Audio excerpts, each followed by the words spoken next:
At a certain point, the riot comes to them. Fire is set, they have to leave the barbershop and take it to the streets.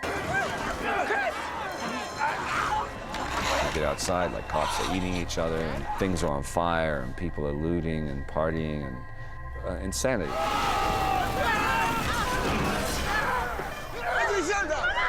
Travis comes running back and literally picks her up. Oh, be careful, be careful, be careful. The two families are banded together again. It's okay. What is difficult for the citizens is to believe that these things could happen in the United States. Whereas for Daniel, these things have happened and can happen and will happen. Everyone okay? Right back there? Really? Yep. I'm the top hat. Car. Shoot. They're kind of trying to override this tension by playing board games and doing really regular, normal things to try and forget this crazy situation that's happening beyond the walls of the house. Dad was always the shoe. Nick and Alicia's father passed away 6 years ago. He died in an accident. But the last time they were in this situation, the last time they were waiting for someone to come home, it was Madison's husband. I'm in a major case of deja vu right now.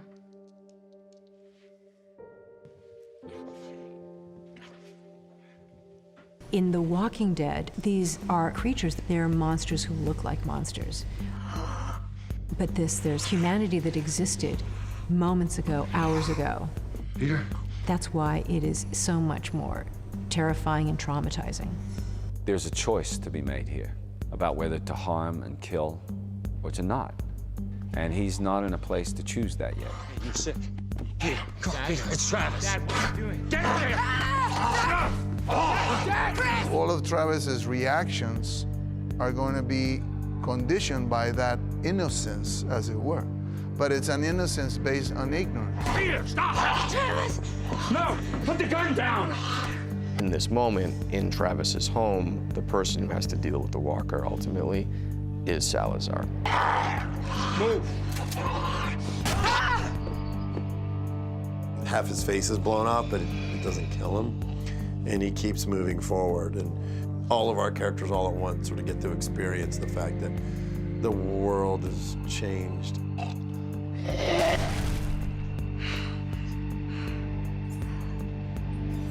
All right, you're a badass, you know, but it's not cool what he does from Travis's point of view.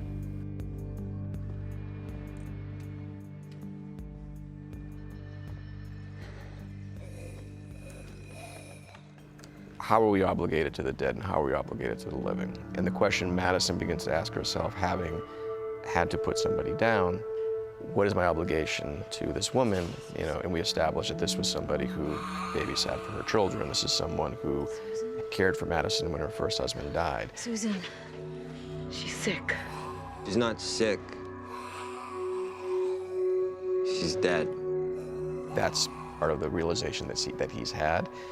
And Madison is sort of treading closer and closer to that, whereas Travis says, we have no idea what this is.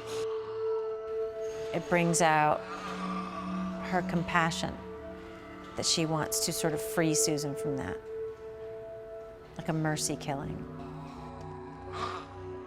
And I stop her because it's not necessary at this point to do that, because there's still a chance that maybe there's a cure.